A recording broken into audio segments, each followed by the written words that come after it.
Bienvenidos al primer capítulo de nuestra serie sobre las comunidades afectadas por el conflicto armado en Perú.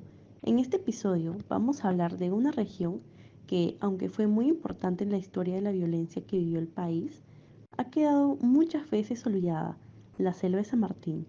Esta es una zona famosa por su gran biodiversidad, por su naturaleza impresionante, pero también fue una de las más golpeadas por el conflicto armado, especialmente por el accionar de Sendero Luminoso. Muchas veces, cuando hablamos del conflicto, pensamos en las zonas de los Andes, como Ayacucho o Huancavelica, pero la selva amazónica, especialmente San Martín, vivió una violencia igualmente devastadora. Las comunidades en esta región, como los Aguajún y los Huampis, sufrieron una guerra de la que aún se habla poco y en muchos casos son las grandes olvidadas en la memoria histórica del país. Para entender lo que pasó, debemos recordar que en los años 80 Sendero Luminoso ya estaba muy activo en las regiones andinas del país, pero su presencia en la selva peruana no fue inmediata.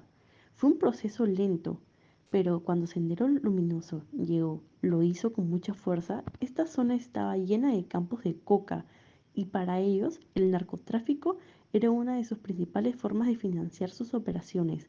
Así, poco a poco comenzaron a expandir su influencia en los valles cocaleros de la región de San Martín.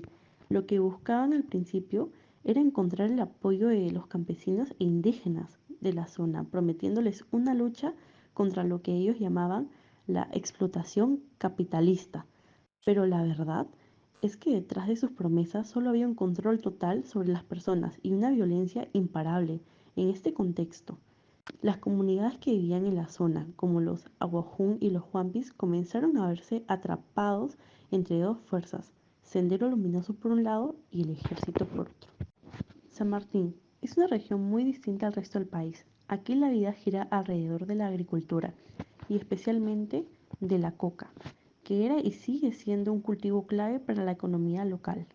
Aunque muchas de estas familias no estaban involucradas directamente en el narcotráfico, muchas vivían del cultivo de coca, ya sea porque era la única opción disponible o porque era muy difícil sobrevivir de otro modo. Para Sendero Luminoso, el control sobre las plantaciones de coca era esencial, ya que a través de estas rutas de narcotráfico financiaban sus acciones y, por supuesto, los cocaleros o campesinos que cultivaban coca se veían forzados a colaborar, porque si no lo hacían, las represalias podían ser fatales. Es importante recordar que la coca era un medio de subsistencia para miles de familias, pero también fue una trampa para muchos. Cuando Sendero Luminoso llegó, no solo impulsó su control sobre las tierras y los cultivos, sino que también comenzó a sembrar el miedo entre las comunidades. En San Martín, al igual que en otras partes del país, usaron la violencia de manera sistemática. Si alguien no quería colaborar con ellos, lo que seguían eran amenazas. Y si las personas no seguían, las consecuencias eran terribles. Sendero Luminoso no dudaba en asesinar a aquellas que consideraban traidores o enemigos, a las familias que no aceptaban unirse a su lucha. Les quitaban todo, sus tierras, su libertad, incluso la vida. Muchas de las comunidades indígenas, como los Abojún, que por siglos habían vivido en armonía con la naturaleza, tuvieron que enfrentarse a una realidad completamente nueva, vivir bajo el terror constante de los ataques. Pero lo peor es que Sendero Luminoso no fue el único enemigo. El ejército también llegó a la zona y como ocurrió en muchas otras partes del país, las fuerzas del Estado no hicieron distinción entre guerrilleros y civiles. A cualquier persona que viviera en una zona controlada por Sendero Luminoso, el ejército la consideraba cómplice. Esta falta de diferencia provocó muchas violaciones de derechos humanos. Las comunidades indígenas, que ya estaban siendo atacadas por Sendero, ahora también sufrían la violencia del ejército. Las casas fueron destruidas, los pueblos fueron arrasados y muchas personas quedaron encarceladas sin razón. Si alguien era acusado de ser terrorista, la represión era inmediata y brutal. Esto dejó a la gente atrapada en una violencia sin fin, sin poder escapar de ninguno de los dos lados. Es importante entender cómo este doble ataque afectó a las comunidades indígenas, como los Aguajún y los Wampis. Estos pueblos, que hasta entonces habían mantenido un modo de vida relativamente aislado, de pronto se vieron envueltos en una guerra sin cuartel. Sendero les pedía apoyo y les decía que eran los aliados de la revolución, pero cuando muchos se negaron a unirse a ellos, fueron brutalmente atacados. Pero lo más devastador fue que el ejército también los veía como enemigos. Muchos fueron acusados de ser colaboradores de los guerrilleros, simplemente por vivir en la misma zona. Esta situación llevó al desplazamiento masivo de las comunidades. Muchas personas tuvieron que abandonar sus hogares y sus tierras, y al huir, muchos llegaron a otras ciudades como Tarapoto, Pucallpa o Lima, donde se vieron completamente marginados. El narcotráfico, como mencioné antes, fue una parte importante de este conflicto. San Martín, con sus grandes valles de coca, era una zona clave en la cadena de producción de la cocaína. Sendero Luminoso y los muchos narcotraficantes controlaban muchas de las rutas que llevaban la cocaína al mercado internacional. Esto convirtió a las comunidades en un blanco constante. Las presiones del narcotráfico y la violencia de Sendero Luminoso crearon una espiral de sufrimiento. Si los campesinos no entregaban lo que se les pedía, tanto Sendero como los narcotraficantes, las consecuencias eran terribles. El ejército, por su parte, también trataba a todos los campesinos como cómplices, sin distinguir entre aquellos que trabajaban bajo coacción y los que eran realmente parte del narcotráfico. Como resultado de todo esto, muchas personas fueron desplazadas. Las comunidades indígenas de San Martín, que tenían una relación muy cercana con su tierra y su entorno, fueron forzadas a dejar todo atrás.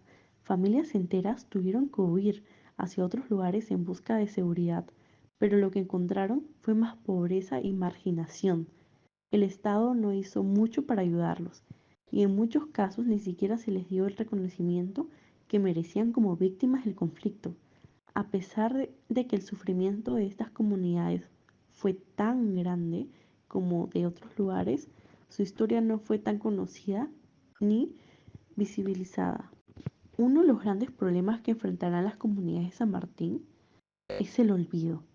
Las historias de las víctimas de violencia en la región, como los Aguajún y los Huampis, no se cuentan en los libros de historia y muchos de los que sufrieron no han recibido justicia. Es como si nunca hubieran existido, como si su sufrimiento no importara. La falta de reparación, el olvido y la invisibilidad son algunas de las razones por las cuales las comunidades de esta región siguen luchando por ser escuchadas. La memoria histórica sobre lo que ocurrió en San Martín es débil y eso hace que las generaciones más jóvenes no entiendan la magnitud de sufrimiento que vivieron sus abuelos, padres y hermanos. Después de tanto sufrimiento y desplazamiento, muchas comunidades de San Martín intentaron reconstruir sus vidas, pero la tarea no fue nada fácil. Volver a sus tierras no siempre fue una opción y en muchos casos la gente se tuvo que conformar con vivir en zonas más urbanizadas, lejos de sus hogares originales. Pero aún dentro de un contexto de pobreza y falta de oportunidades, los traumas de la violencia no desaparecen fácilmente. Las familias que fueron separadas durante el conflicto aún luchan por unirse y muchos de los sobrevivientes siguen buscando a los que se perdieron en el camino.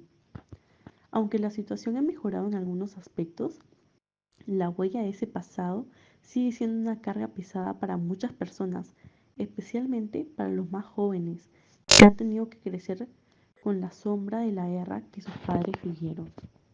Lo que complica aún más la situación es la falta de un proceso de reparación real para las víctimas. En muchas regiones del país, las personas afectadas por la violencia aún no reciben la compensación que les corresponde ni el reconocimiento oficial como víctimas del conflicto. La falta de justicia ha dejado un vacío en muchas familias y eso no solo se refleja en las tierras perdidas o las casas destruidas, sino también en la salud mental y emocional de las personas. Las víctimas de San Martín, como las de otras regiones, luchan porque se les escuche, porque se reconozcan sus derechos y porque finalmente se les haga justicia. Sin embargo, el proceso ha sido lento y complicado y muchas de esas familias siguen esperando respuestas que no llegan. Esto ha creado una sensación de frustración e impotencia, ya que no parece que el Estado se haya comprometido de manera efectiva con la reparación. Un aspecto fundamental de todo es la visibilidad. Las comunidades de San Martín necesitan ser escuchadas, no solo por los historiadores o los académicos, sino por todos los peruanos. Las historias de sufrimiento y resistencia que estas personas vivieron tienen que ser reconocidas, no solo para sanar las heridas del pasado, sino también para evitar que esta parte de la historia se olvide. A menudo los pueblos indígenas y las zonas rurales como San Martín quedan fuera de las narrativas oficiales. Sin embargo, no les damos un lugar en la memoria colectiva del país. Recorremos el riesgo de repetir los mismos errores en el futuro. Es esencial que la sociedad peruana en un conjunto reconozca el sufrimiento de estas comunidades y se comprometa con su justicia y reparación. Sin embargo, a pesar de todo lo que perdieron, las comunidades de San Martín siguen adelante, siguen luchando por mantener su historia, porque se reconozca su sufrimiento y porque se les brinde justicia.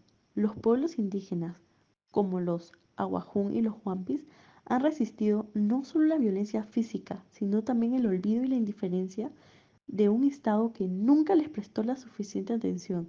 Hoy, esas comunidades siguen buscando reconocimiento y es nuestro deber como sociedad escuchar sus historias. Solo así podremos entender el dolor que vivieron y empezar a construir un futuro en el que el sufrimiento del pasado no se repita. En el próximo episodio hablaremos de Vilcashuamán, en Ayacucho, para ver cómo otras comunidades vivieron este conflicto, pero esta vez en la sierra. Nos vemos ahí.